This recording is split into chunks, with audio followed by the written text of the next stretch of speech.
જય શ્રી કૃષ્ણ પ્રિય ભક્તજનો, શ્રાવણ સુદની પુત્રદા એકાદશીની કથા વાર્તા આપણે સાંભળીશું. યુધિષ્ઠિરે ભગવાન શ્રી કૃષ્ણને પૂછ્યું, હે મધુસૂદન, શ્રાવણ મહિનાના શુક્લ પક્ષમાં જે એકાદશી આવે છે એનું નામ શું છે તે તમે કૃપા કરીને મારી આગળ તેનું વર્ણન કરો.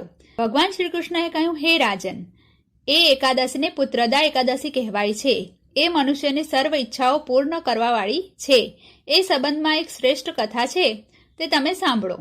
પ્રાચીન કાળની વાત છે. દ્વાપર યુગની શરૂઆતનો સમય હતો.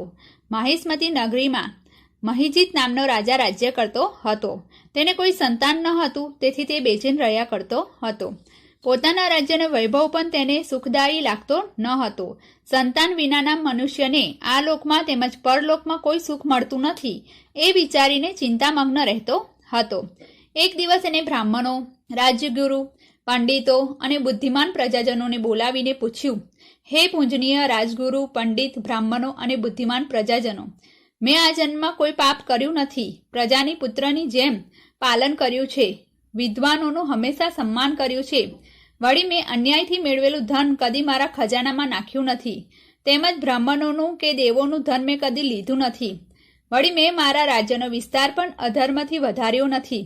વળી ન્યાયની દ્રષ્ટિએ જોઈએ તો મેં કદી અન્યાય કર્યો નથી.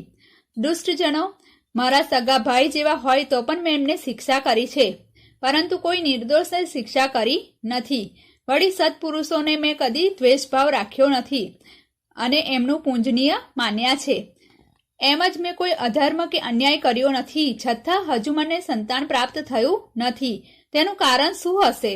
મેં આપ સૌને એટલા માટે જ બોલાવ્યા છે કે આપ એ વિશે વિચાર કરો અને આપ એવો કોઈ કલ્યાણકારી ઉપાય શોધી કાઢો જેથી મને બાળક પ્રાપ્ત થાય. રાજાના આવા વચનો સાંભળીને રાજગુરુ, બ્રાહ્મણો, પંડિત અને બુદ્ધિમાન પ્રજાજનો અંદર સલાહ સૂચનો ચર્ચાઓ કરીને છેવટે એવું નક્કી કર્યું કે રાજાના હિત માટે થોડા વિદ્વાન, કોઈ ઋષિમુનિનો સંપર્ક સાધવો અથવા તો તપસ્યા કરવી. આથી રાજગુરુ કેટલાક પંડિતો અને થોડા બ્રાહ્મણો અને થોડા પ્રજાજનો સાથે રાજાના હિત માટે અઘોર વનમાં ગયા અને ઋષિઓના આશ્રમની શોધ કરવા લાગ્યા. એવામાં એમને એક આશ્રમમાં એક મહાન તપસ્વી મુનિને જોયા. તેઓ કંઈ પણ ખાતા ન હતા, છતાં પણ શક્તિશાળી હતા. તપસ્યાથી તેમને મન અને ક્રોધને જીતી લીધા હતા. તેમનું નામ લોમેશ હતું. તેઓ ધર્મના રહસ્યને જાણતા હતા. શાસ્ત્રોના વિશિષ્ટ વિદ્વાન હતા. તેમનું આયુષ્ય લાંબુ હતું. વળી મહાન જ્ઞાની હોવાથી તેઓ બ્રહ્માના તેજ જેવા તેજસ્વી દેખાતા હતા. વળી લોમેશ મુનિ ત્રિકાળ જ્ઞાની હોય ત્રણેય કાળનું જ્ઞાન ધરાવતા હતા. વળી તેમનામાં એક વિશિષ્ટતા એવી હતી કે એમનું આખું શરીર લોમથી એટલે કે રૂંવાટીઓથી ભરેલું હતું. એક કલ્પકાળ થાય ત્યારે તેમના શરીર પરથી એક લોમ ખરી પડતું હતું. આ જ કારણને લીધે તેઓ લોમેશ નામે પ્રસિદ્ધ થયા હતા. એમને જોઈ સૌ પ્રજાજનો આનંદ પામ્યા. બધાએ લોમેશ મુનિ પાસે આવ્યા અને વિનયપૂર્વક નમસ્કાર કર્યા. લોમેશ મુનિએ કહ્યું, તમે બધા અહીં શા માટે આવ્યા છો? તમારા માટે કોઈ કલ્યાણકારી કામ હોય તો કહો, હું એ અવશ્ય કરીશ. પ્રજાજનો વતી રાજગુરુએ કહ્યું, હે મહામુનિ, અમે અમારો એક સંશય દૂર કરવા માટે આવ્યા છે. મહિજીત રાજાની અમે પ્રજા છીએ. અમારા રાજાને કોઈ પુત્ર નથી. એમને નિસંતાન જોઈ એમના દુઃખથી દુઃખી થઈ આ બાબતમાં કોઈ ઋષિમુનિની સલાહ લેવા, ઉપાય પૂછવા અથવા તો તપસ્યા કરવા માટે અહીં અઘોર વનમાં આવ્યા છે. એટલામાં રાજાના ભાગ્યોદયે અમને તમારા દર્શન થયા. મહાપુરુષના દર્શન માત્રથી બધા કાર્યો સિદ્ધ થઈ જાય છે. હે મહામુનિ, અમને કોઈ એવો ઉપાય બતાવો કે જેથી અમારા રાજાને પુત્રની પ્રાપ્તિ થાય. રાજગુરુની વાત સાંભળીને લોમેશ મુનિ ધ્યાનમગ્ન થઈ ગયા. 2-3 ઘડીમાં એમને રાજાના પૂર્વજન્મ જાણી લીધો અને પછી બોલ્યા, હે પ્રજાજનો, સાંભળો.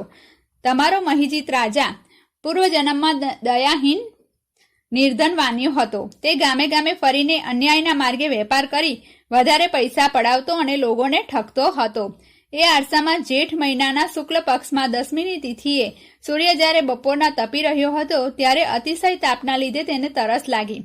ગામની ભાગોળે એક તળાવમાં એ પાણી પીવા ગયો. એટલામાં સૂર્યના તાપથી પીડાતી અને તરસી એક ગાય વાછરડા સાથે પાણી પીવા આવી. એને ગાયને મારીને ત્યાંથી હંકાળી દીધી.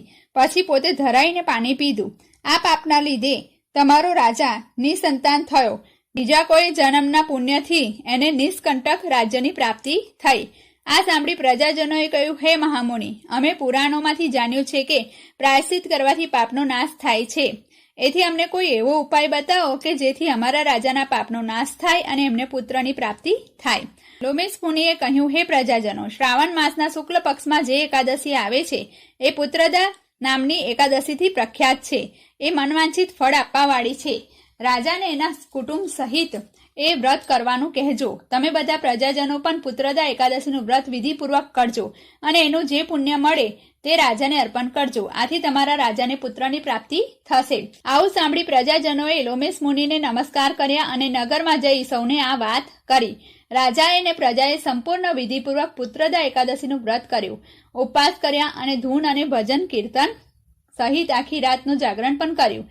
પ્રજાએ પોતાનું પુણ્ય રાજાને આપી દીધું. આથી રાણીને ગર્ભ રહ્યો અને યથા સમયે રાણીએ મહાબળવાન તથા મહાતેજસ્વી પુત્રને જન્મ આપ્યો. જે મનુષ્ય આ પુત્રદા એકાદશીનું મહાત્મ્ય સાંભળે છે તે સઘળા પાપોમાંથી મુક્ત થઈ જાય છે અને આ લોકમાં પુત્રનું સુખ પ્રાપ્ત કરીને અંતે સ્વર્ગમાં જાય છે. વિષ્ણુ ભગવાનની જય.